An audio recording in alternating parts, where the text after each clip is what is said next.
Bon, mais on va commencer. Bonjour, merci à toutes et à tous d'être présents ce soir en nombre, encore une fois, pour l'Unipop Histoire. On est très heureux de vous proposer ce soir une conférence finalement à deux voix, ce qui est un peu plus inhabituel, mais ce qui est aussi fort sympathique. On a la chance ce soir d'avoir à la fois deux historiens, mais aussi deux membres du comité de pilotage de l'Unipop Histoire. Donc je souhaitais les remercier à la fois de cette conférence, mais aussi de participer depuis de longues années à l'élaboration du programme de l'Unipop Histoire. Je vais vous présenter nos deux intervenants du soir. Alexandre Fernandez, qui est professeur émérite d'histoire contemporaine à l'Université Bordeaux-Montaigne, qui est spécialiste d'histoire, notamment d'histoire économique et sociale, qui a assuré de nombreux cours aussi de l'Unipop Histoire par le passé et qui fait partie du conseil d'administration du Festival du film d'histoire. Et puis à ses côtés, on a la chance également d'avoir Patrick Richet, que vous connaissez probablement si vous êtes des fidèles de l'Unipop, qui est agrégé d'histoire, professeur honoraire en chaire supérieure, qui a assuré de très nombreux cours aussi pour l'Unipop, notamment des cours récemment sur Dakar, sur l'Afghanistan.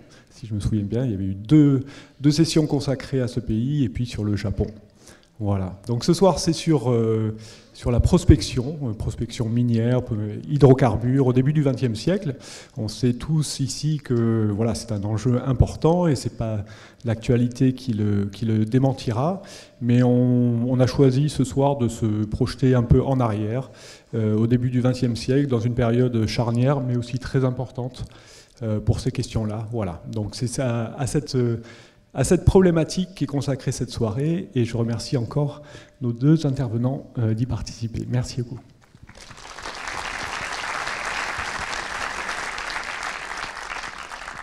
Merci Bruno, et bonjour à toutes et à tous, très heureux de vous retrouver.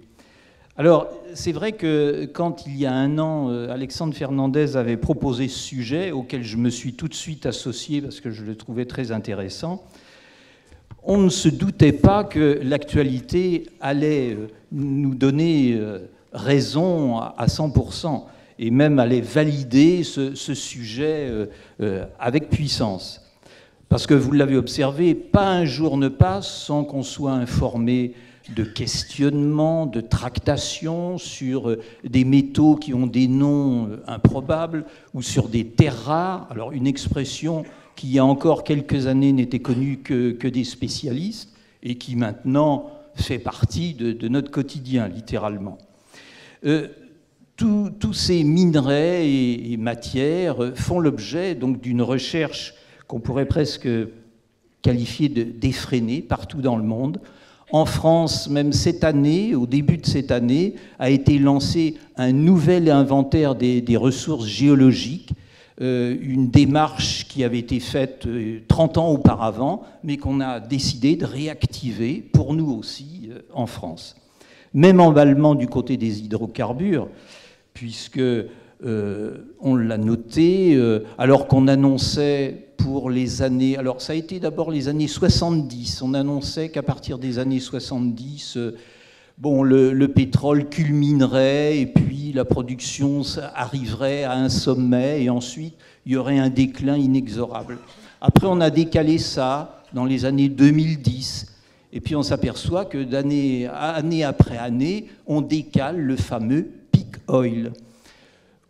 Tant et si bien d'ailleurs que les spécialistes maintenant prévoient plutôt une sorte de plateau avec des hauts et des bas. C'est ce qui se passe d'ailleurs depuis en gros 2020, avec des hauts et des bas, mais qui pourra durer des décennies. Alors maintenant on parle de 2050 pour éventuellement le maximum de production. Les techniques étant toujours évolutives et permettant de trouver de nouvelles ressources, d'intensifier l'extraction.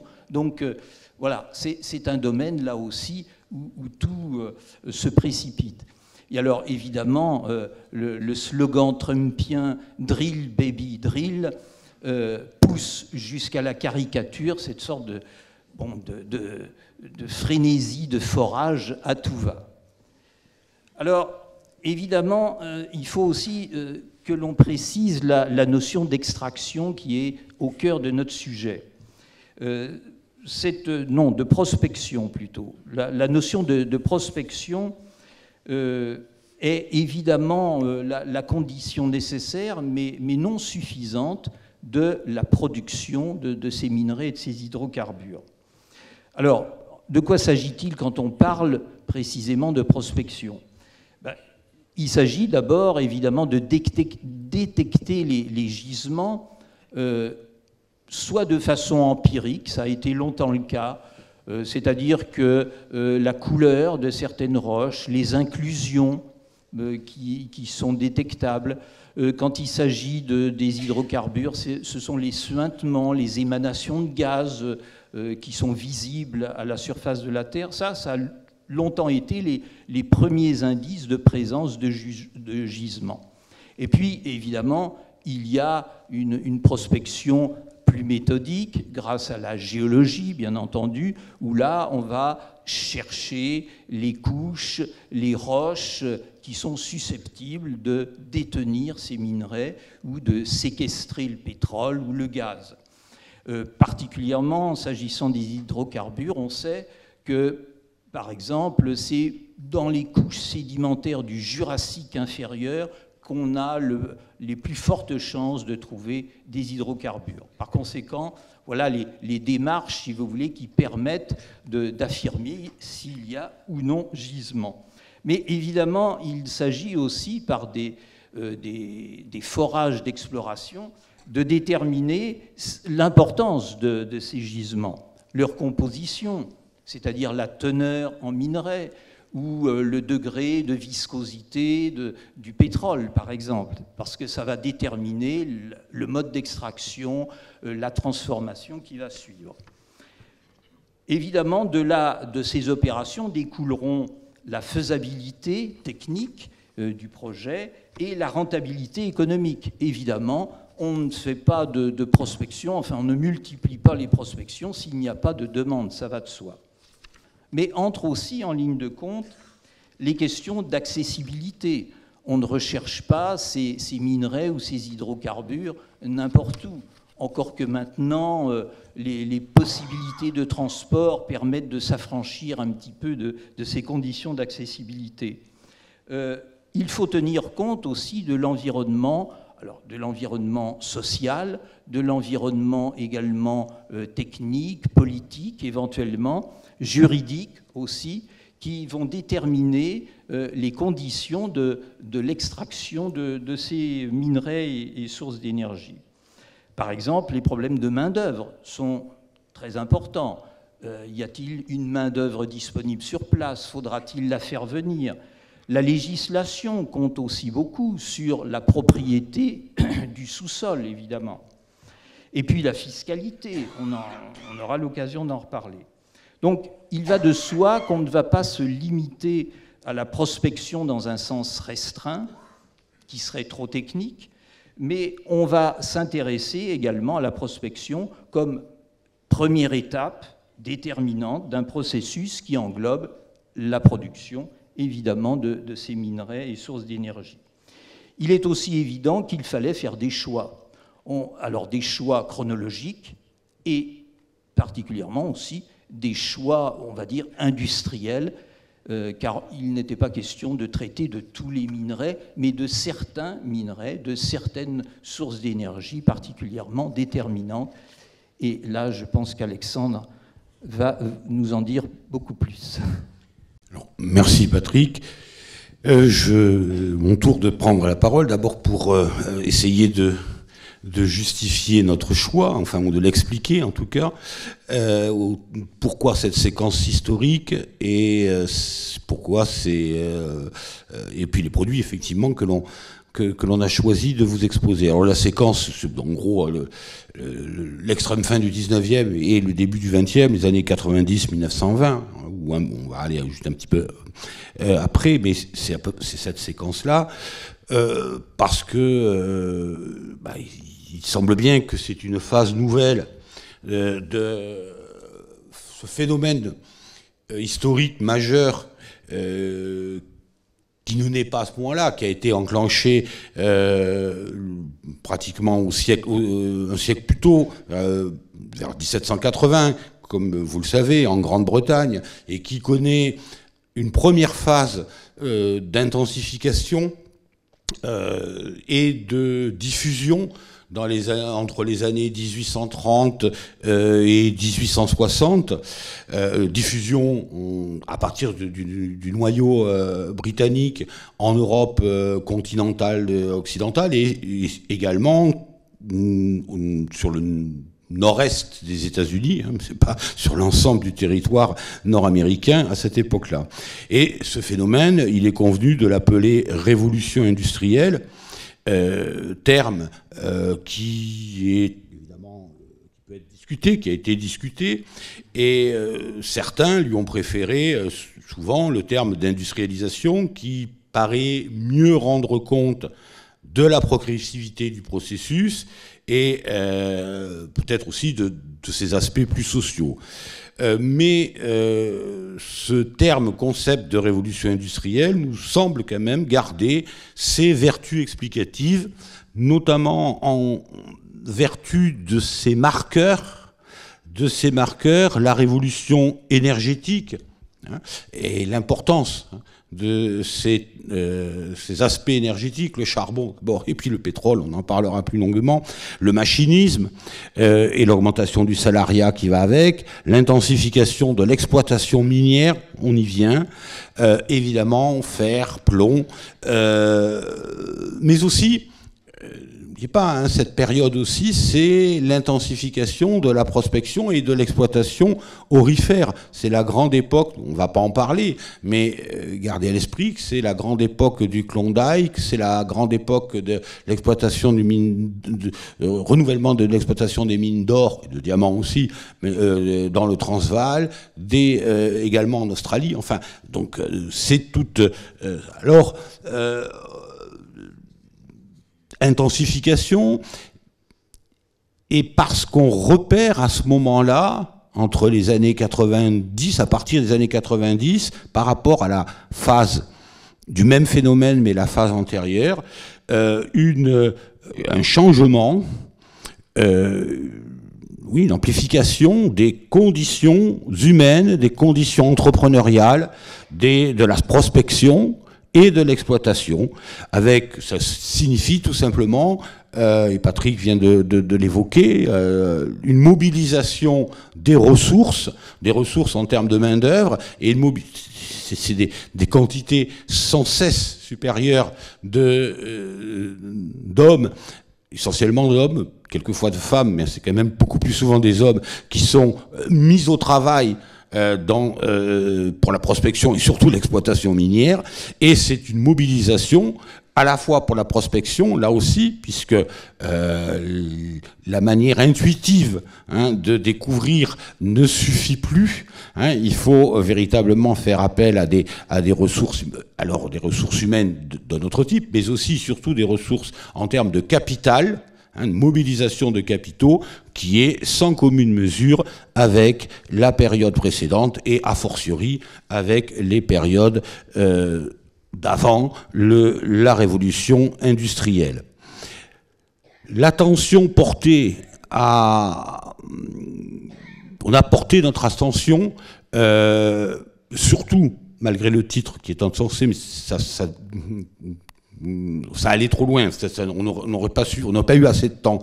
Donc on a porté sur deux produits, un produit minier, le cuivre, et une ressource énergétique, le pétrole. On va surtout vous parler de ça. Ces deux produits et cette période, évidemment, le cuivre et le pétrole ne sauraient faire oublier, d'une part, que la prospection et l'extraction minière, c'est un phénomène très ancien.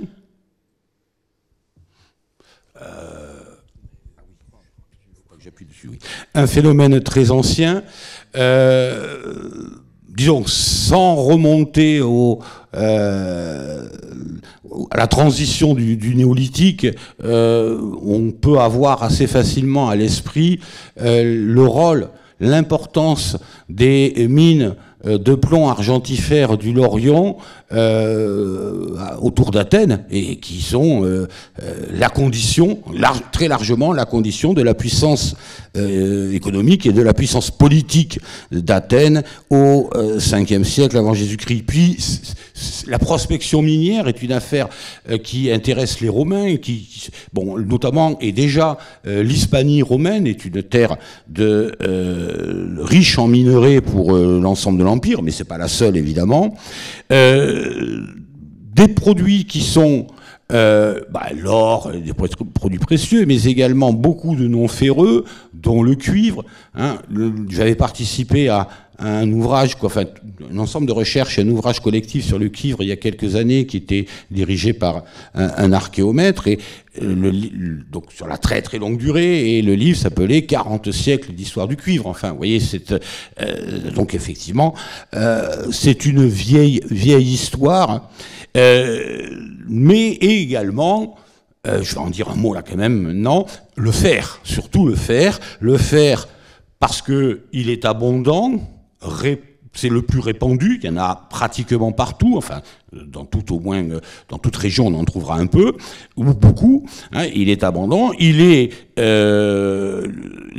techniques d'extraction sont relativement simples, il est souvent, c'est des affleurements, et puis surtout, la fortune du fer, ce sont ses usages, la fortune historique, c'est-à-dire le fer, ça sert à fabriquer et des outils et des armes, c'est-à-dire des activités primordiales, sinon essentielles, en tout cas pour les armes, des humains. Et c'est ce qui marque sa supériorité relative sur les autres métaux, notamment sur le cuivre, pendant des siècles et même encore.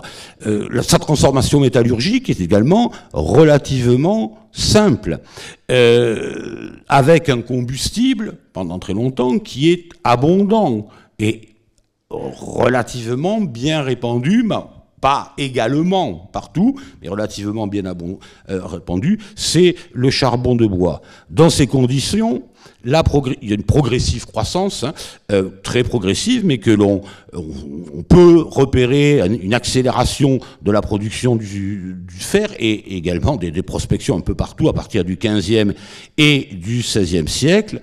Et évidemment, au 18e siècle, il y a un nouveau procédé technique. Il y en a eu d'autres, mais là, il y a quand même un seuil technique qui est le procédé indirect de réduction du minerai, alors qui n'implique pas absolument, mais qui induit très fortement le changement du type de combustible. Vous le voyez arriver, c'est le coke, qui sert à la fois et de combustible et d'agents réducteurs du minerai. Et le couple fer-charbon, c'est le fondement de la révolution industrielle démarrant. C'est à la fois le support et le signe de celle-ci. Mais ce fer et ce charbon, support et signe de la révolution, de la première phase de la révolution industrielle, il faut bien garder à l'esprit que ils ne disparaissent pas dans la séquence historique qui nous intéresse aujourd'hui plus particulièrement. Bien au contraire, on n'a jamais autant extrait de fer en 1900, en 1910 ou en 1920 qu'auparavant. On n'a jamais extrait autant de charbon en 1900, 1910 ou en 1920 qu'auparavant. Au demeurant, on peut prononcer la même proposition à la fin du XXe siècle ou au début du XXIe. Donc, ce n'est pas parce que de nouveaux produits apparaissent que les autres ont cessé d'être dans le paysage. Pas forcément, ça dépend de la région considérée, évidemment. On n'a plus de mine de charbon aujourd'hui chez nous, mais il y en a ailleurs. Et c'est pareil pour l'extraction du fer. Ça ne disparaissent pas. Donc il faut bien le garder à l'esprit. Bon, ceci dit, nous avons choisi de faire porter notre réflexion sur le cuivre et sur le pétrole, sur ces deux nouveaux venus. Le cuivre n'est pas un nouveau venu. Le pétrole, bien sûr, Patrick en reparlera, mais dans ces conditions-là, oui, bien sûr, le cuivre et le pétrole, qui sont au moins autant, sinon davantage, que le couple charbon-fer pour la période précédente, tout à la fois conséquence, support et grand signal de cette deuxième phase qu'on appelle, ou qu'on va continuer à appeler, deuxième phase de la révolution industrielle ou deuxième révolution industrielle. Revenons donc sur le cuivre. Sans doute moins présent, en tout cas moins visible que le fer durant la première phase de la révolution industrielle, mais il a été néanmoins indispensable à son développement et également, et encore plus davantage, à l'épanouissement du phénomène industrialisant au cours du premier tiers du XXe siècle. C'est un composant nécessaire de ce processus, hein,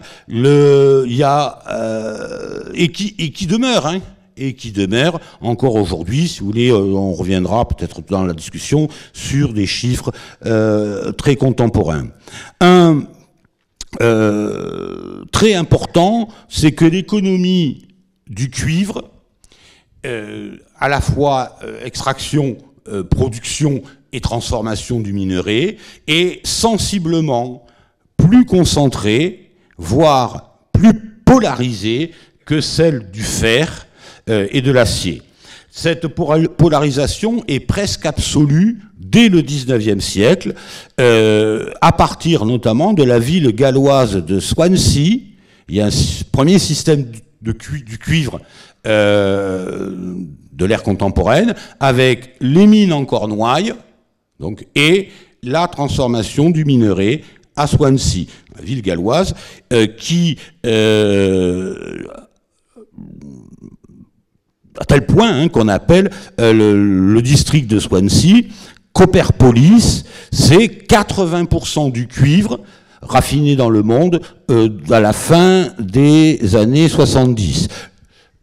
Non sans coût environnemental. Hein. Il y a une loi, l'Alkali Act de 1863, donc le législateur britannique s'émeut quand même des nuisances, mais ne semble pas, en tout cas durant la première génération, que les entreprises aient beaucoup tenu compte de la chose. Bon, après, de toute façon, ils vont aller l'extraire ailleurs. Ça sera plus simple, vous allez voir tout à l'heure. L'hégémonie économique globale, hein, ça tient évidemment à l'hégémonie économique globale, les capitaux, les réseaux commerciaux, et évidemment la puissance de la Grande-Bretagne. Mais, précisément, l'impulsion. Alors, après, ils vont chercher aussi du cuivre déjà au Chili, mais c'est la première époque du cuivre du Chili, celle du milieu du 19e, qui est très différente de la suivante. Là, vous voyez, ce sont des Britanniques qui dominent. Le phénomène même de l'industrialisation, les innovations techniques et la mise en système de l'électricité, évidemment, bouleverse l'économie du cuivre, change véritablement la donne, et les gisements de Cornouailles ne suffiront pas, d'autant plus que leur teneur va en diminuant de 9 à 6%. C'est à ce moment que les Britanniques portent leur dévolu sur la péninsule ibérique. Donc ils retrouvent effectivement les vieux territoires des Romains, notamment la baie en Bétique, donc en Andalousie, avec la création de la Tarsis Sulphur and Copper Company de Glasgow en 1862 et surtout, enfin pas surtout, mais voilà, en 1873, pardon, la création de la Rio Tinto Company, qui existe toujours, la Tarsis aussi d'ailleurs, avec un conglomérat, hein, c'est véritablement une mobilisation de capitaux, auxquels participent les Rothschild en particulier, mais pas tout seuls, les Rothschild de Londres évidemment, et la création d'une société de 2,5 millions de livres de l'époque, hein, c'est considérable, pour la prospection et l'exploitation de 2000 hectares, hein, dans la zone de Rio Tinto, essentiellement du cuivre, presque, pas que, mais presque essentiellement du cuivre. Et ils l'obtiennent, tout à l'heure Patrick évoquait les législations, dans un contexte de libéralisme après la Révolution en Espagne de 1869, ils obtiennent la propriété du sol et du sous-sol, ce qui est assez rare, hein, d'obtenir aussi, par exemple pour les mines de mercure, les mêmes Rothschild ne l'ont pas obtenu en Espagne. Mais là, on n'est pas dans la même... On est 30 ans plus tard, et évidemment, l'aubaine laisse pas passer l'occasion. Là aussi, des nuisances incommensurables, et en 1888, un mouvement de protestation contre la calcination des pyrites à l'air libre, puisque c'était carrément calciné à l'air libre. Alors, mouvement de protestation où s'associent non seulement les ouvriers, mais les populations agricoles, y compris les élus locaux, enfin ainsi de suite. Beaucoup de monde, beaucoup de monde. Ça remonte à... Il y a des lois, des textes, mais la force de la compagnie britannique est telle que localement ils obtiennent la bienveillance du gouverneur local qui fait tirer sur la foule le 8 février 1888, il y a au moins plus de 200 morts. En 1888, en Europe, une manifestation qui fait plus de 200 morts en 1888, c'est déjà très rare. C'est devenu assez rare, hein, c'est quand même pas rien. Et là, la connexion entre certaines autorités locales et les compagnies britanniques est absolument évidente. Si vous voulez, il y a le livre, hein, je vous montrerai tout à l'heure, le livre que Gérard Chastagnaré a consacré à cet épisode. À cette date déjà, le décollage de l'électricité est 1888, vous voyez, 90. Alors avec le transport, ensuite, ça va être décollage phénoménal. Alors, oui, j'ai oublié de montrer les photos. Ça, c'est justement, c'est les nouveaux procédés vous voyez, c'est comme une sorte de convertisseur Bessemer qui permet d'augmenter la production de cuivre et surtout de réduire, hein, considérablement le combustible nécessaire. Hein, on passe de 800 kg à 300 kg pour une tonne de minerai. Pour une tonne, oui, ça. Vous voyez, c'est une progression de la productivité pratiques de plus des 2/3. C'est absolument considérable. Alors, c'est ce système qui va également provoquer le transfert, le déclin du système gallois qui, lui, reposait sur des fours à réverbères avec un procédé technique antérieur. Les mines de Rio Tinto, les voilà. Alors, est-ce que on peut voir... Voilà. Ici, vous avez une locomotive qui a été abandonnée. Voilà. Là. Vous la voyez, la locomotive? Non. Là. C'est pour vous donner une idée de la taille. Les voilà. Hein, avec les teintes très particulières. On peut les visiter, je les ai visitées. Alors, en vrai, c'est encore plus impressionnant, les teintes de violet, de rouge, ainsi de suite. Ceci dit, le grand changement, c'est cette l'essor de l'électricité, évidemment, provoque une double mutation à caractère à la fois technique et géographique. L'économie du cuivre allait et géopolitique, allait en à peine 2 décennies mettre fin à la prépondérance britannique. Donc là, le phénomène technique que je viens d'évoquer, au lieu de 6 voire de 8 opérations tour à tour oxydantes et réductrices au four à réverbère, là on n'en a qu'une seule fonte pour les maths, et dans comme on dirait un peu un convertisseur Bessemer, et également Siemens qui met au point un nouveau procédé d'affinage par électrolyse, je n'ai pas d'illustration, qui permet d'obtenir un cuivre très pur doté d'une haute conductibilité électrique. Là, il y a une translation, très nettement. Désormais, ce n'est plus l'Espagne,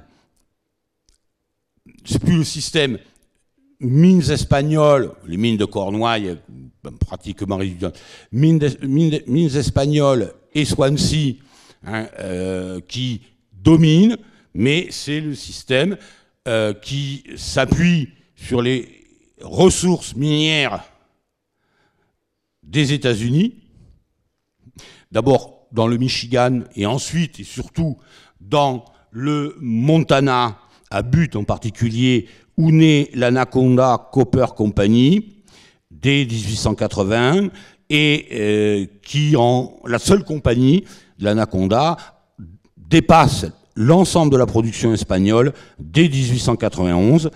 Après une autre compagnie, l'Amalgamated Copper Mining Company, qui est constituée par, c'est la Standard Oil, c'est les pétroliers qui s'intéressent à l'extraction minière.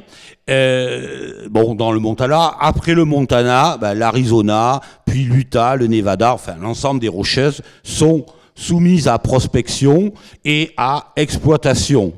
Avant même la fin du siècle, la production des États-Unis, production de cuivre des États-Unis a largement dépassé le double de la production espagnole, et elle double, elle est multipliée par 2,5 entre 1900 et 1908, puis encore par 3 entre 1908 et 1915. Malgré tout, la demande de cuivre ne cesse d'augmenter, reste très importante, et sans doute plus que proportionnellement au rythme de l'industrialisation globale, et surtout dans le cas des États-Unis et de l'Allemagne. Et c'est un essor, alors, parce que démarre à ce moment-là, l'essor continue jusqu'à aujourd'hui, on en reparlera peut-être, de ce qu'on appelle les electrical use, c'est-à-dire il faut de l'électricité pour la force, pour la traction, pour l'éclairage, pour le télégraphe déjà, et pour le téléphone. Ces 5 postes sont déjà présents dans les années 1900. Ces electrical use concerne plus de 70% de la production du cuivre. 70% de la production du cuivre est affectée à ce type d'usage. Donc moins de 30% est affecté pour les alliages, les usages traditionnels du cuivre, les usages du cuivre antérieurs à l'essor de l'électricité. Et évidemment, ça demande, j'allais vite, demande l'augmentation de la demande appelle une augmentation substantielle de l'offre, et c'est là des prospections considérables concernent les Andes du Nord, les Andes chiliennes. On estime, l'Anaconda estime à cette époque la compagnie Anaconda, qui fait des prospections et qui envoie évidemment du personnel qualifié là-bas, ultra qualifié, je veux dire, 690 millions de tonnes, ils estiment, pour les décennies à venir. Donc vous voyez, dès cette époque-là, une Anaconda qui va racheter toute une autre série d'entreprises minières et de cuivre qui ont été créées. Alors, il y a une multitude d'acteurs et de personnages, mais parmi eux, il y a William Braden, et puis il y a Salomon Guggenheim, qui s'est beaucoup intéressé aux affaires de cuivre à partir de 1903-1905. Mais donc les productions augmentent dans des proportions considérables. Vous voyez, tout à l'heure j'évoquais un doublement pratiquement tous les 6 ans. Et les ressources, il n'y a que des grosses compagnies qui ont les ressources nécessaires et en ingénieurs et en capitaux pour les biens d'équipement et pour et puis évidemment pour employer du monde, pour la main d'œuvre. Et la tendance que j'évoquais tout à l'heure sur le cuivre, tendance à la concentration et tendance à la polarisation en vertu justement des moyens nécessaires. Au fur et à mesure que l'on exploite. Vous savez, la teneur en cuivre est très faible. C'est, dans le meilleur des cas, c'est 5-6% du minerai. Donc vous voyez ce qu'il faut, sauf quand on a des gisements de cuivre natifs, mais il y en a très peu. Donc il y a énormément de travail à faire autour du minerai. Et ça aboutit à une concentration. En 1922, l'Anaconda se retrouve en situation de quasi-monopole sur le marché. Donc les mines des Rocheuses, les mines chiliennes, mais évidemment le système contrôlé depuis les États-Unis. Voilà. Phénomène, je ne veux pas préjuger de ce que va dire Patrick, mais je pense qu'on a quelque chose qui ressemble aussi. Oui, c'est certainement, mais on va établir des ponts, effectivement, entre ces prospections qui se déroulent à peu près au même moment. Alors, je voudrais revenir un petit peu en arrière, parce que tu as parlé un petit peu de l'histoire du cuivre. Bien, l'histoire du pétrole a aussi commencé avant l'âge industriel, puisqu'on peut remonter à l'Antiquité pour voir mentionner le bitume, par exemple, le naphte, c'est un terme d'origine grecque, qui est passé en arabe. D'ailleurs, naphta désigne le pétrole en arabe. L'huile de pierre, comme on dit, petra oleum, ça c'est le sens premier de l'expression, l'huile de pierre, est mentionné très tôt dans l'Antiquité. Et les usages de ce bitume sont finalement aussi mentionnés et assez nombreux. On utilise ce goudron pour calfater les navires, par exemple, pour graisser les rouages des chars de combat, ou pour embaumer les momies en Égypte, ou même pour fabriquer des potions médicamenteuses. En certains lieux, le pétrole et le gaz qui lui est souvent associé, quand ils sortent du sol spontanément, sont, disons, considérés comme des produits magiques, littéralement. Et c'est peut-être même à l'origine du zoroastrisme, une religion du feu qui s'est développée en Perse ancienne. À Bakou, par exemple,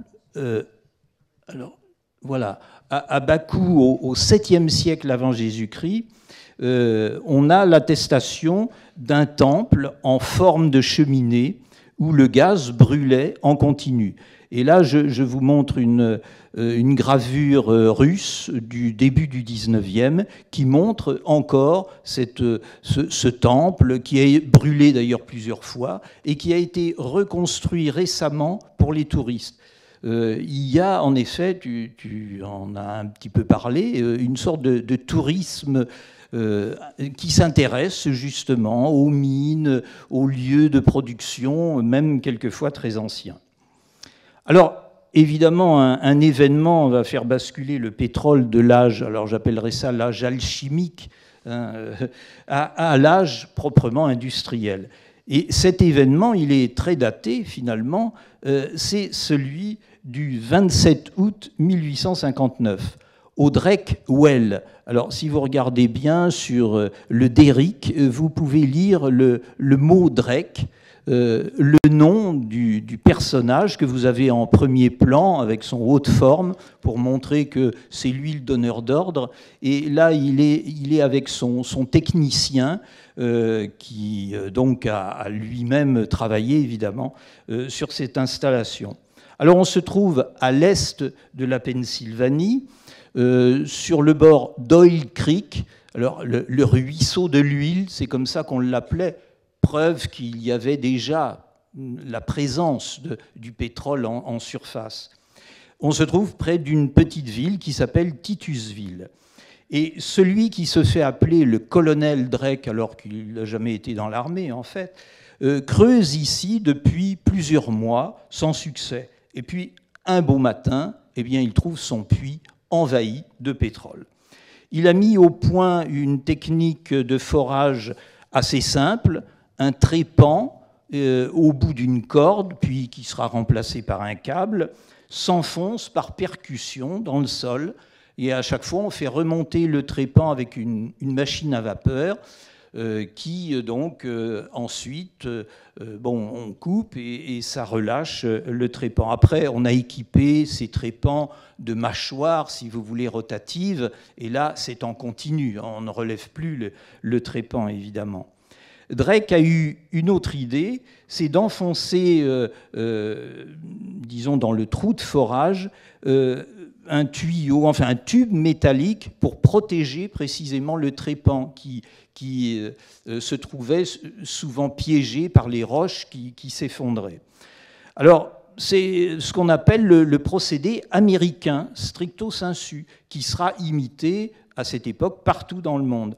Alors Drake et ses quelques associés ont regretté évidemment de ne pas avoir fait breveter ce système, puisqu'il sera utilisé partout, et Drake, malheureusement pour lui, est mort même dans une demi-misère. Le gisement donc de Drake est atteint à 21 mètres à peu près de profondeur. Donc c'est vraiment presque à la surface. Et immédiatement, cette découverte déclenche une ruée vers l'or noir. Alors j'utilise à dessein le terme ruée vers l'or noir parce que moins de 10 ans avant, en 1848, ça a été la ruée vers l'or tout court, en Californie en particulier. Et tu en as fait allusion, tu y as fait allusion tout à l'heure. Chaque propriétaire de la contrée, là autour de Titusville, se met à forer, puisque aux États-Unis, le droit de propriété est valable pour le sol et pour le sous-sol intégralement. Donc chaque propriétaire, parce que la technologie est relativement rudimentaire, peut lui-même installer son derrick. Et vous voyez tout de suite le paysage qui s'installe autour de Titusville. Vous avez des derricks qui se multiplient à foison. Il faut improviser évidemment des zones de stockage. Alors ça se fait un peu dans l'urgence, donc ça se déverse un peu n'importe où.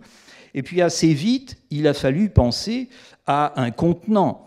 Et on a eu l'idée d'utiliser des fûts de bois d'abord, et puis des fûts de tôle. C'est le fameux baril de 159 litres qui sert encore aujourd'hui d'unité pour quantifier le pétrole. Un an après cette découverte, un journaliste décrit ainsi Titusville. « Ici, dit-il, le pétrole est partout, dans les maisons, sur les vêtements et les bottes.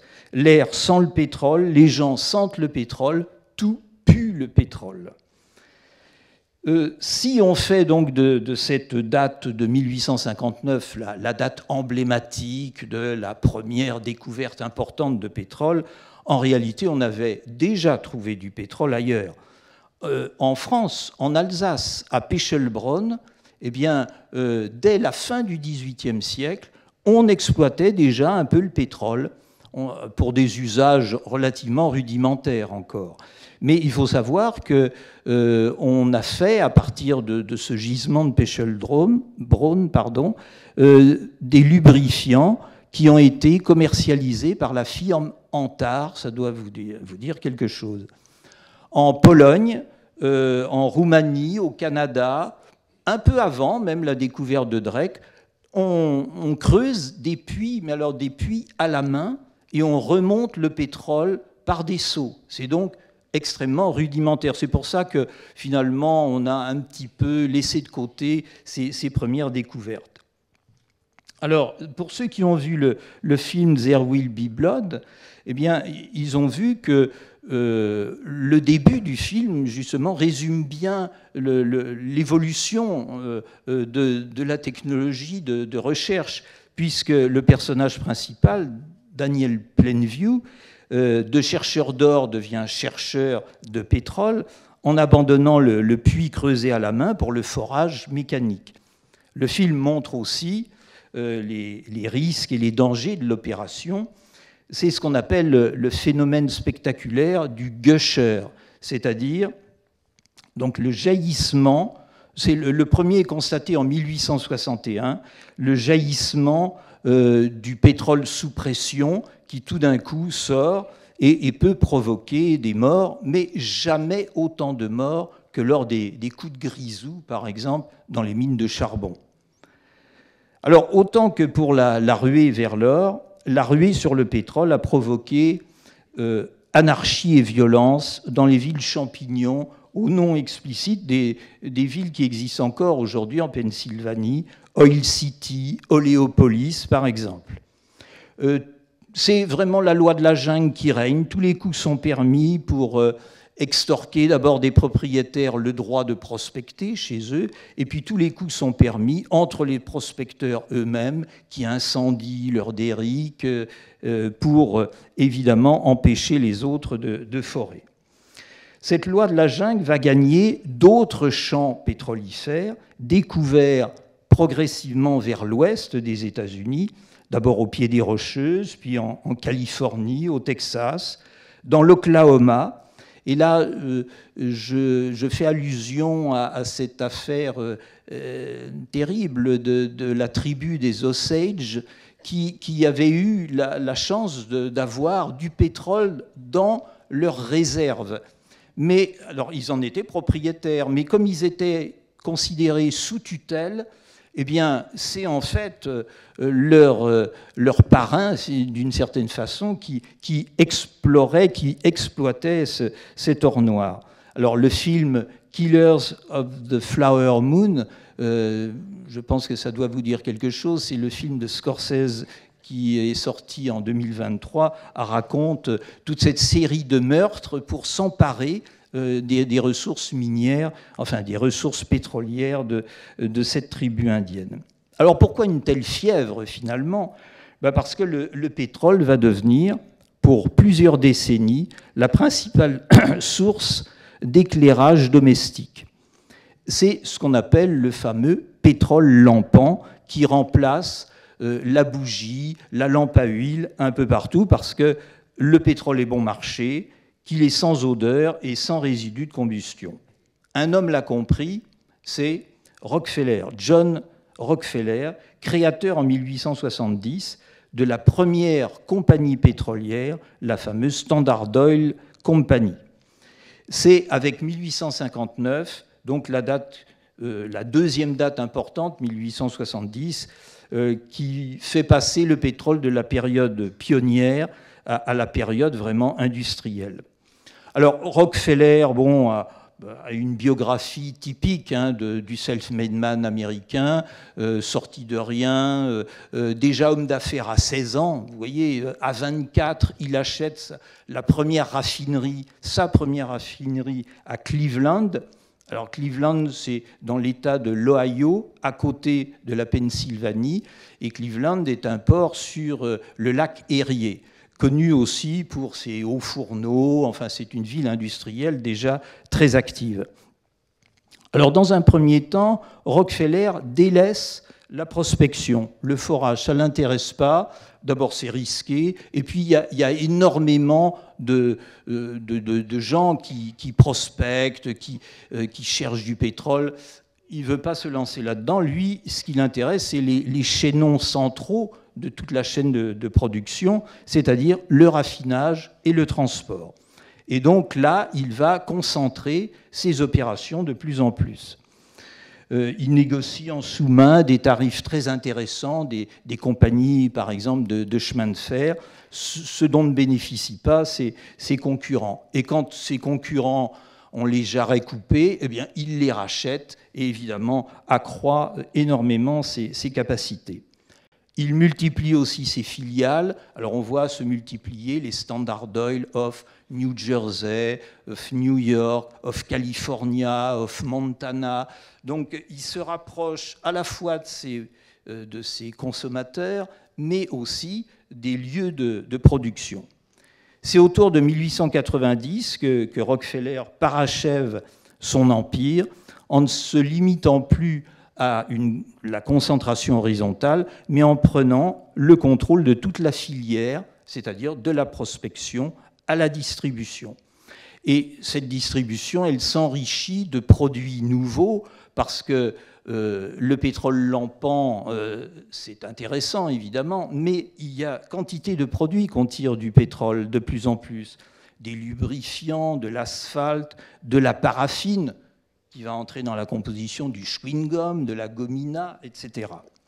Rockefeller se retrouve donc en 1890 à la tête d'une gigantesque entreprise, 100 000 employés, 20 000 puits de pétrole, 6 000 kilomètres de pipelines. C'est une énorme entreprise, la plus grande firme du monde, dit-on, et son directeur, enfin son patron, est le premier milliardaire du monde. Dans cet empire, cet empire plutôt, est de plus en plus contesté néanmoins à cause de son monopole précisément. Et là, la presse s'en fait l'écho. Voilà une caricature qui montre la pieuvre de la Standard Oil qui lance ses tentacules. Alors, vous voyez, jusqu'à la Maison-Blanche, jusqu'au milieu de la finance, les ports également sont contrôlés par cette énorme pieuvre.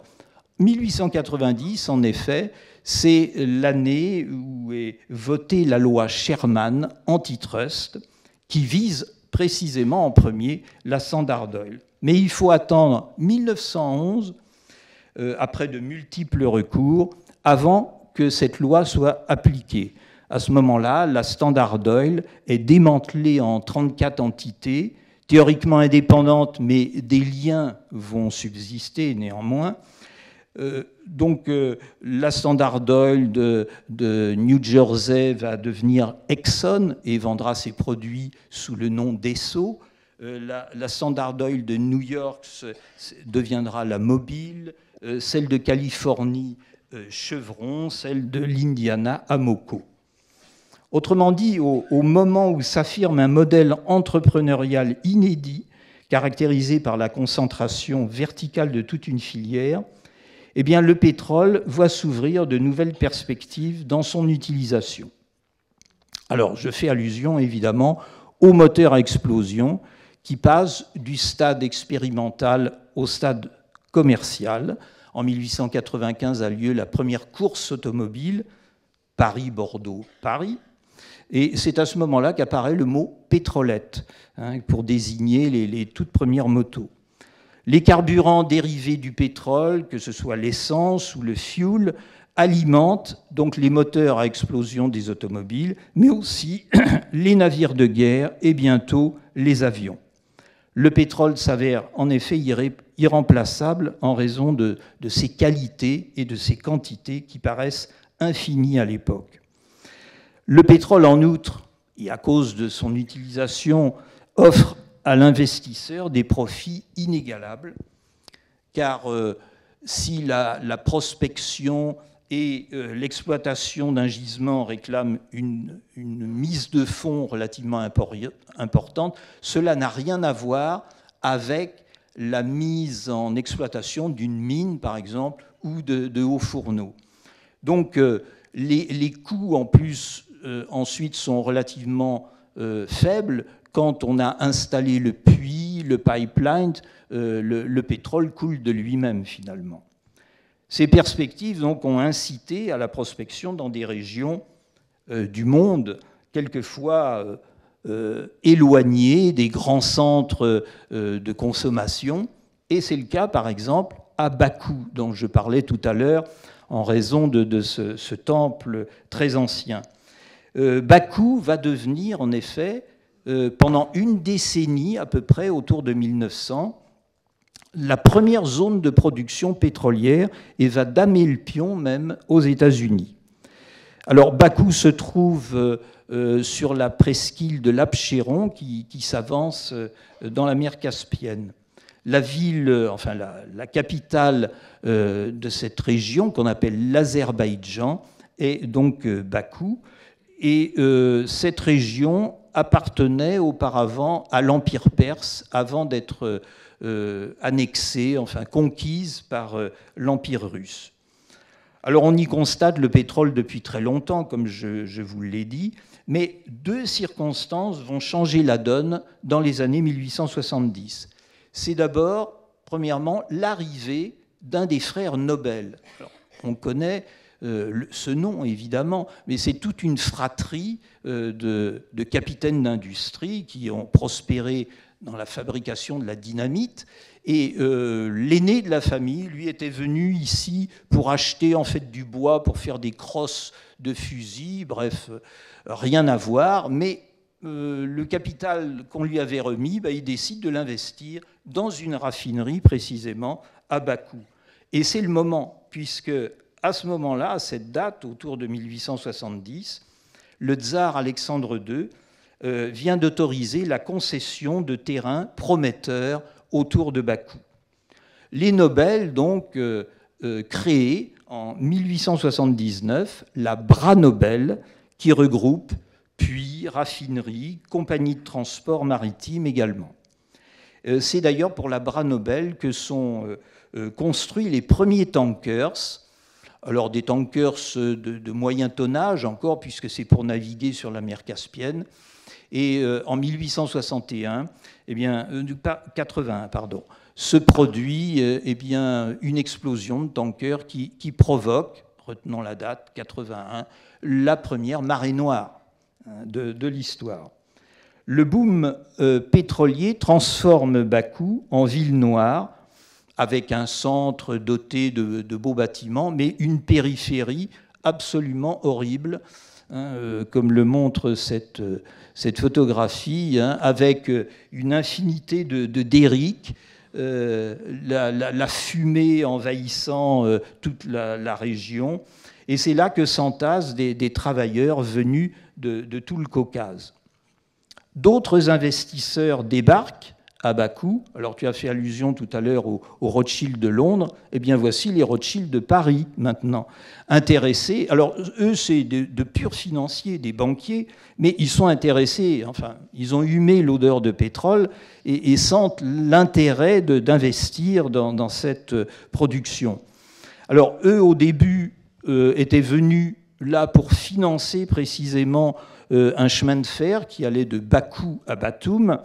Et puis, de fil en aiguille, ils s'intéressent à la production du pétrole.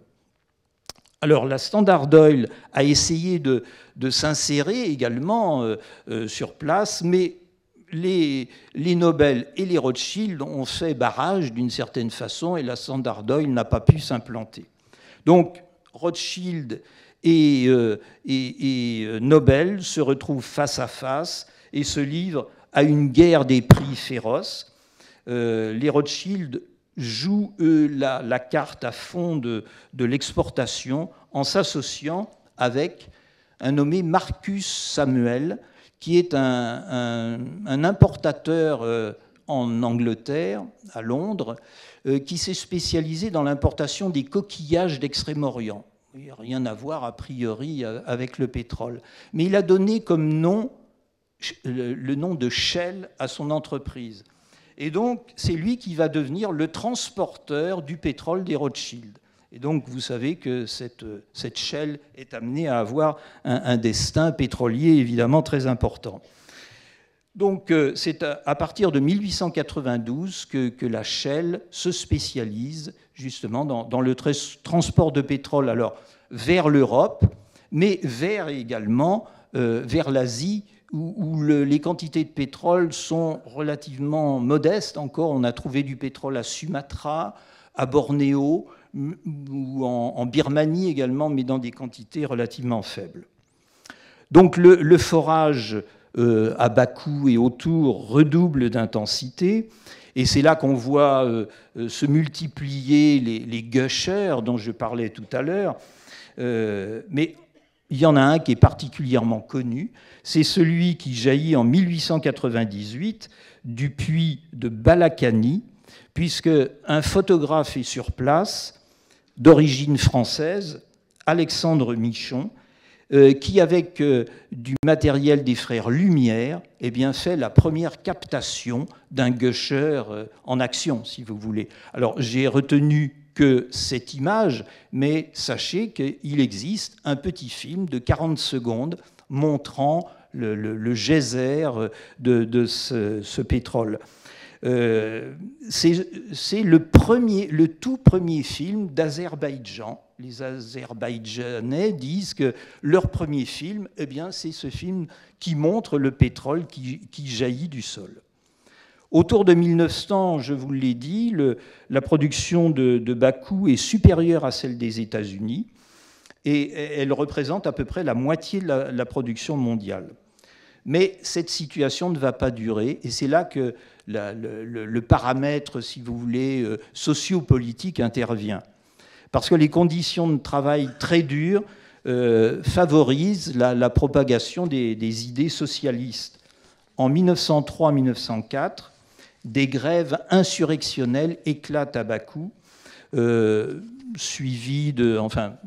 ponctuées d'incendies, de destruction d'installations, etc. Et parmi les agitateurs, eh bien, on compte un nommé Joseph Djougashvili, qui est le nom, vous le savez certainement, de Staline. Il revenait de déportation pas d'Oural, là, cette fois de Sibérie, et pendant quelque temps, pas très longtemps, mais a été activiste lors de ces opérations. Ensuite, 1905, c'est la Révolution, qui est l'occasion d'une nouvelle flambée de violence, mais cette fois avec des affrontements ethniques entre les musulmans azéris et tatars contre les Arméniens chrétiens. Et là, c'est vraiment un coup d'arrêt dans l'exploitation pétrolière à Bakou. Ensuite, la guerre éclate, évidemment, et Bakou ne retrouvera jamais, évidemment, sa place prépondérante. On reprendra l'exploitation pétrolière après la guerre, vers 1920, quand Lénine lance sa nouvelle politique économique. Il fait revenir à ce moment-là les entreprises occidentales. La Standard Oil également se met sur les rangs en rachetant les actifs de l'Abra Nobel. Mais évidemment, les États-Unis caracolent en tête très nettement maintenant en 1920. Alors, à la veille de la Première Guerre mondiale, je reviens un peu en arrière, il y a un nouveau terrain où s'affrontent également les entreprises autour du pétrole. C'est évidemment, vous l'attendiez tous, le Moyen-Orient. C'est évidemment dans ce vaste ensemble que va se livrer la grande bataille entre donc les entreprises pétrolières, mais aussi, et là c'est une nouveauté, entre les États qui avancent masqués derrière ces entreprises. Et c'est ici que, évidemment, le pétrole constitue un enjeu géostratégique d'autant plus majeur qu'on s'approche évidemment de la guerre. Alors, deux mots sur ce les États qui constituent le Moyen-Orient à l'époque. Il est partagé en deux empires, aux structures, on peut les qualifier de vermoulues, la Perse et l'Empire ottoman.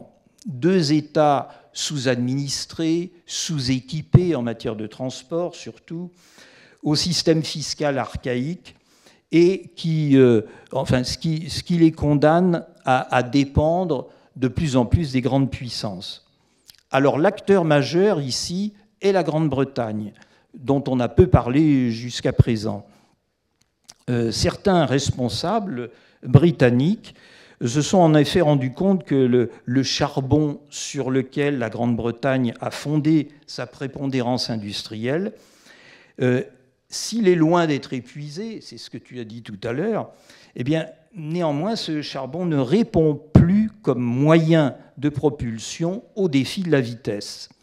Et qui a besoin de la vitesse? C'est la Royal Navy à cette époque, qui s'est convertie aux chaudières à fioul pour ces nouveaux cuirassés qui sont lancés à partir de 1806, dans un contexte, là aussi, de course aux armements. Et deux hommes vont inlassablement plaider pour rechercher et sécuriser des sources d'approvisionnement en pétrole. Il s'agit de l'amiral Fisher et du premier lord de l'amirauté, à partir de 1911, qui est Winston Churchill.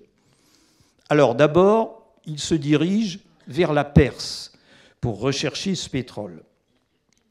C'est le Foreign Office, vous voyez qu'il est à la manœuvre, en sous-main d'une certaine façon. Le Foreign Office va inciter un homme d'affaires qui s'appelle William Knox D'Arcy, qui a fait fortune dans la recherche de l'or. Vous voyez, il y a des correspondances entre l'or et l'or noir, d'une certaine façon. Et il est décidé donc à investir dans la prospection pétrolière en Perse. Il a une concession vraiment inouïe d'exclusivité sur la recherche, l'exploitation, le transport de l'or noir pour 60 ans dans pratiquement tout le territoire de l'Iran. Mais rien ne se passe tout à fait comme prévu. C'est souvent comme ça dans la prospection. Les recherches, parce qu'on cherche un peu à tâtons, on se doute qu'il y a du pétrole, mais on ne cherche pas au bon endroit. On cherche au centre du plateau iranien. Et là, les conditions sont très difficiles. Climat quasiment désertique, insécurité. Et Knox D'Arcy est pratiquement au bord de la faillite. Il obtient néanmoins le soutien de l'amirauté, cette fois, qui se mêle de cette affaire, par le biais, alors l'amirauté va demander à la Burma Oil, une compagnie qui exploitait le pétrole en Birmanie, de renflouer un peu l'entreprise de Knox D'Arcy. Heureusement, en 1908, est enfin trouvé un énorme gisement, mais cette fois au sud-ouest de l'Iran, dans un territoire de la tribu des Bakhtiari, qui assure la protection de ces puits. Et d'ailleurs, c'est à l'origine un peu de la prospérité des Bakhtiars. C'est un nom qui doit vous dire quelque chose, qui ont joué un rôle politique ensuite important. En 1909, à la suite évidemment de la découverte de ce gisement, est fondée l'Anglo-Persian Company, dont la direction est laissée à Knox D'Arcy. Les droits de concession sont confortés, consolidés, et une clause apparaît qui sera imitée. Elle concerne les royalties reversées à l'État persan. 10% des profits, c'est assez dérisoire, et ensuite les États demanderont de plus en plus, évidemment, de pourcentage, si vous voulez, de royalties. Alors très vite, des travaux ont été entrepris pour mener ce pétrole jusqu'à Abadan, qui va être la grande raffinerie au bord du golfe Persique de toute la région. Juste avant la guerre, Churchill fait racheter 51% de l'Anglo-Persian par l'État et signe un contrat exclusif d'approvisionnement pour la Royal Navy. Cette quasi-nationalisation de l'anglo-persiane est au fond une grande première pour ce pays libéral par excellence. Alors j'ai laissé de côté l'autre partie, si vous voulez, l'autre État de la région, l'Empire ottoman, parce qu'en réalité, là, eh bien, dans la période qu'on a choisie, on ne va pas trouver encore de pétrole. Le premier puits de pétrole vraiment qui va produire dans l'ancien Empire ottoman, c'est seulement en 1927. Mais les grandes manœuvres ont commencé bien avant, au moment de la guerre, justement. Et là, ce sont encore une fois les Anglais qui sont à la manœuvre, mais il y a un trouble fait, c'est l'Allemagne, qui est présente également dans l'Empire ottoman et dont le vecteur d'influence est le BBB, c'est-à-dire le Berlin-Bagdad-Bahn, le chemin de fer qui doit aller jusqu'à Bagdad. En effet, là, c'est les Allemands qui ont eu cette concession, et pour la construction du dernier tronçon, ils obtiennent un avantage énorme, c'est la concession minière de 20 km des deux côtés de la future ligne de chemin de fer. En 1903, c'est évidemment une concession très intéressante. Seulement, les Allemands manquent de financement et donc ils sont obligés de faire appel aux Anglais. En 1911 est créée à Londres la Turkish Petroleum Company. Alors, je vais passer sur toutes les tractations qui ont été nombreuses pour trouver enfin un équilibre entre les différents partenaires. C'est pas simple. On est encore une fois dans un contexte de montée vers l'affrontement d'une certaine façon. Mais un personnage clé va jouer un grand rôle, c'est Calouste Gulbenkian, un Arménien ottoman qui a fait ses études à Londres et qui va s'entremettre pour mettre d'accord, d'une certaine façon, les Allemands et les Anglais. Donc la Turkish Petroleum, c'est juste à la veille de la guerre, en mars 1914, qu'elle trouve son équilibre entre les différents partenaires, avec la Deutsche Bank, c'est-à-dire les Allemands, pour 25%, la Royal Dutch Shell, la Shell s'est associée à la Royal Dutch, une entreprise d'origine néerlandaise, qui a 25%, l'anglo-persiane dont j'ai parlé tout à l'heure à 45%, et Gulbenkian 5%, qu'on appellera désormais Monsieur 5%, puisque dans tous les montages financiers pendant 20 ans, eh bien, il se débrouille pour avoir toujours cette participation. Alors évidemment, avec la guerre, la compagnie a été mise en sommeil et la part allemande a été mise sous séquestre. C'est une fois la guerre terminée, que, évidemment, on revitalise, si vous voulez, cette entreprise. Mais cette fois, les Français entrent dans le jeu, puisqu'on leur donne la participation allemande. Désormais, donc, les Français ont la part de ce qu'on appellera l'Irak, qui a pris la succession de la Turkish, l'Irak Petroleum Company. Ça sera, disons, l'origine de la CFP, la Compagnie française des pétroles, qui va donc exploiter désormais le pétrole en Mésopotamie, aux côtés donc de ses associés anglais. En effet, donc, à partir de 1927, eh bien, on commence à exploiter ce pétrole. En 1928, un accord préparé encore par Gulbenkian va régir la prospection dans toute cette région, c'est-à-dire non seulement l'ancien Empire ottoman, mais la péninsule arabique, à l'intérieur de ce qu'on appelle la Red Line, la ligne rouge, le tracé de la ligne rouge. Eh bien, tous les partenaires de l'Irak Petroleum Company doivent informer les autres adhérents de cette compagnie de leur prospection. Autrement dit, chacun travaille aussi pour le collectif d'une certaine façon. Et cet accord de la Red Line va rester en œuvre finalement jusqu'à la Deuxième Guerre mondiale, et ceux qui vont le faire exploser, cet accord, ce sont les Américains, la Standard Oil, qui va évidemment mettre la main sur les champs pétroliers de l'Arabie. Voilà donc à grands traits cette histoire donc, où vous avez pu voir que progressivement les États sont de plus en plus présents derrière les entreprises. Alors en conclusion, eh bien, on va esquisser une comparaison entre les années qu'on vient d'étudier et la période actuelle.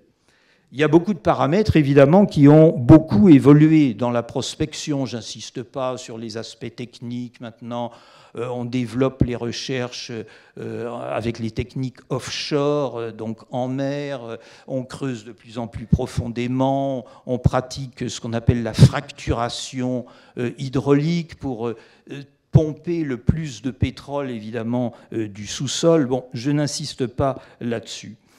Ce qui me paraît très nouveau, eh bien, c'est que si entre 1890 et 1920, et même bien au-delà, les sociétés, les communautés savantes et les États considéraient très positivement la recherche et l'exploitation de ce qu'on appelait les richesses naturelles, il n'en est plus du tout de même aujourd'hui. En effet, la contestation de l'exploitation des minerais et des énergies fossiles use d'un nouveau terme qui fait polémique, c'est l'extractivisme. Alors, avant d'ouvrir le débat éventuel sur la pertinence de cette contestation, je voudrais juste poser un petit peu les bases conceptuelles autour de cette notion.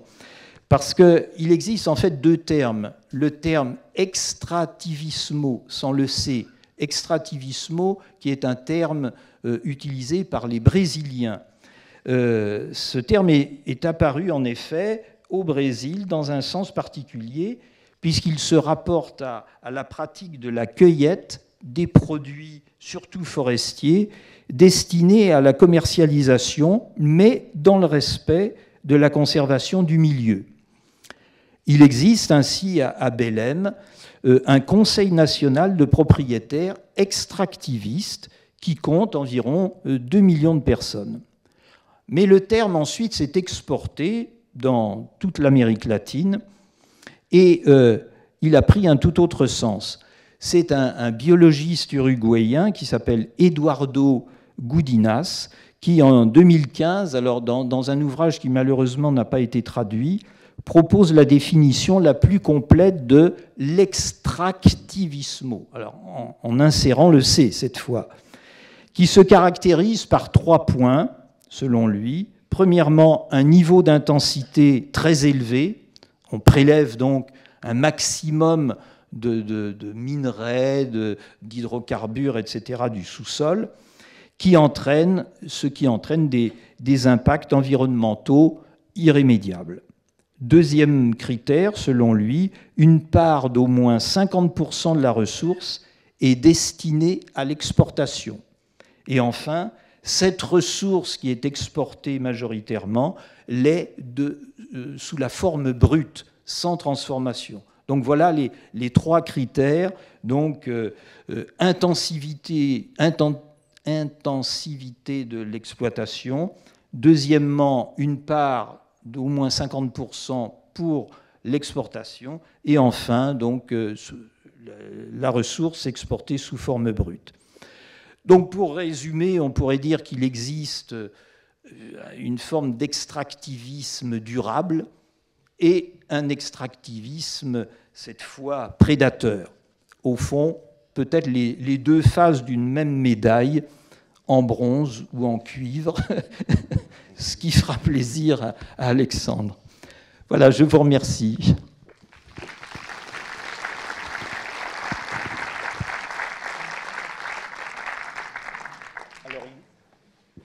Il nous reste environ 10 minutes pour les questions. Alors les questions qui pourront porter évidemment sur les exposés que nous avons faits, ou sur ce débat, évidemment, très actuel autour de l'extractivisme. Eh bien, merci à tous les deux. Donc, si vous avez des questions, n'hésitez pas à lever la main. Je ne sais pas si... Pas pour l'instant. J'avais juste une question peut-être pour Alexandre Fernandez. Donc, vous avez évoqué le cuivre. Aujourd'hui, quelle est finalement la production de cuivre? Elle est concentrée où dans le monde? C'est au Chili pour la moitié. Aujourd'hui, j'ai le chiffre là. 17 millions de tonnes. Bon, aujourd'hui en 2020, chiffre de 2020, 17 millions de tonnes. Mais il y a eu jusqu'à 20 millions en 2017. Bon, pour le Chili. Ça, c'est mondial. Et 5,7, 5,9 pour le Chili. C'est vraiment le Chili le premier producteur, suivi par le Pérou. Un peu plus de 2 millions, pour donner les grandeurs, et ensuite la Chine, la République démocratique du Congo, et c'est pas un hasard si les conflits ne cessent en République démocratique du Congo, parce qu'on pense effectivement aux zones du Katanga, et il y a du cuivre, hein, surtout, et puis également les États-Unis, l'Australie, alors c'est moins, mais ça reste des producteurs de cuivre. Et pourquoi le Chili? Pourquoi cette domination aussi importante? Parce que c'est là où il y a les... C'est le moins cher à extraire. J'ai oublié de la montrer tout à l'heure. Il y a la mine où elle est? Oui, ben là, de Chuquicamata. Voilà. La voilà. C'est la plus grande, enfin, ou une des deux plus grandes. Parce que c'est là où c'est le moins cher, finalement, à produire. Vous voyez, les conditions d'extraction sont rentables. Par exemple, il y a quelques années, avec l'augmentation du prix du cuivre, il y a une compagnie canadienne qui a repris des concessions en Espagne, dans la région de Rio Tinto, parce que Rio Tinto, l'entreprise existe, hein, mais ils font autre chose. Et alors pas sur le même endroit, mais un petit peu à côté. Mais pour l'instant, c'est pas exploité parce que il y a beaucoup de problèmes politiques à cause du coût environnemental de mine. Donc en Europe, c'est très difficile à imaginer de faire du cuivre dans une région relativement dense. Et ça ne peut être rentable que si... Mais si les cours du cuivre atteignent des sommets, ça vaudra la peine de remettre l'extraction. Le tout, d'un point de vue économique, c'est le rapport entre le coût de revient de l'extraction, hein, et le prix auquel on peut l'écouler sur le marché. Donc techniquement, le cuivre, c'est surtout l'ampleur, hein, parce que c'est les mineurs... Ce que j'ai dit tout à l'heure. Il faut déplacer beaucoup de terre. Il faut déplacer des volumes considérables de matière pour pouvoir ensuite extraire de la matière transformable en cuivre. Ok, merci beaucoup. Est-ce que vous avez des questions, d'autres réactions? Oui. Oui, Patrick, j'ai suivi évidemment avec attention ton exposé. Je suis quand même étonné parce que tu n'as pas mentionné le virage pris avec l'exploitation des schistes bitumineux qui ont donné une nouvelle envolée. Bien sûr, mais tu as retenu que notre période était 1890-1920 et à cette époque-là, on n'exploite pas du tout les schistes bitumineux. C'est quelque chose qui s'est développé... disons, à partir des années 1980-1990 seulement, hein, et de plus en plus, évidemment. Mais au début du XXe, il n'en est pas question. On n'a pas la technologie qui permette de les exploiter. Mais tu as raison, sur le fond. Et c'est d'ailleurs là que sont les ressources potentielles les plus importantes, hein. Il faut savoir que le pays qui détient les plus grandes réserves à cet égard, c'est le Venezuela, hein, avant même l'Arabie, les États-Unis, etc. Alors, une autre question dans le fond de la salle. Oui, bonsoir. Je suis en train de lire un bouquin qui s'appelle « La ruée minière au XXIe siècle ». Et je voulais savoir si vous pouviez nous dire un petit mot justement de la montée qu'on sent, la pression qu'on met de plus en plus dans les discours industriels à propos de ces terres rares qu'il faudrait absolument aller chercher, sans se poser vraiment la question des usages ni des conséquences environnementales, sans parler des conséquences sociales.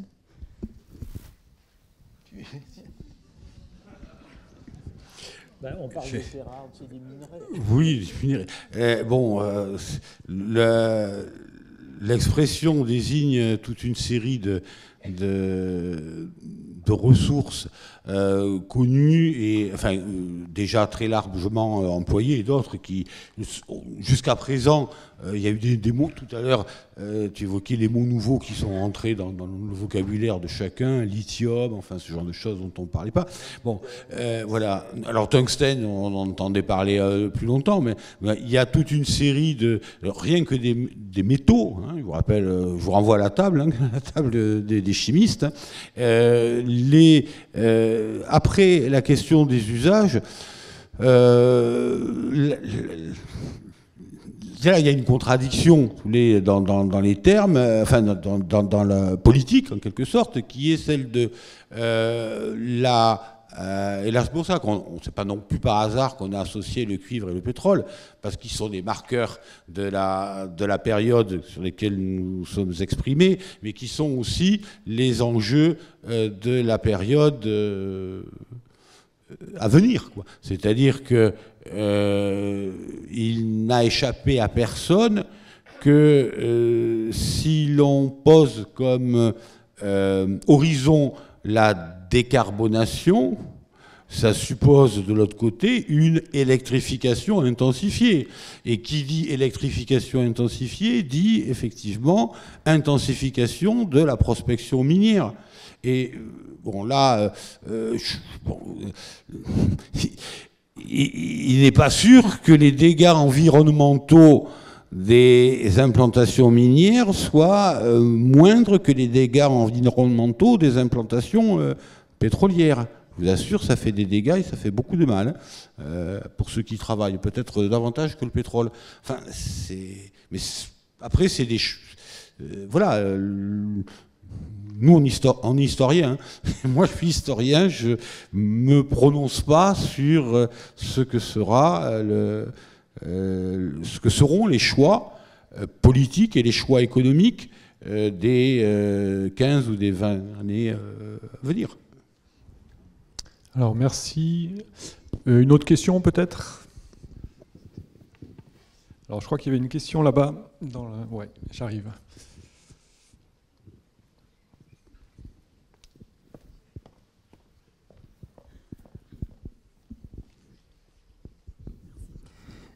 Oui, bonsoir.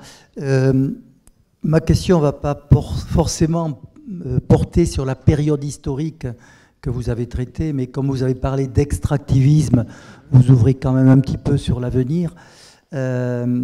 Justement, quand on parle d'électrification des usages, bon, c'est quand même quelque chose qui a démarré. Et quand on regarde ces 30 dernières années, on voit que la Chine a pris une position extrêmement hégémonique, finalement, dans le monde, puisqu'on dit qu'elle maîtrise à peu près 70% des matériaux stratégiques, qui ne sont pas que des terres rares. Parce qu'on appelle terres rares des choses qui... bon, on met le cuivre dans les terres rares. D'après le tableau de Mendeleïev, c'est pas une terre rare. Bon, mais bref. Donc, quand on regarde aussi les problèmes actuels, Trump qui veut le Groenland, pourquoi il le veut ?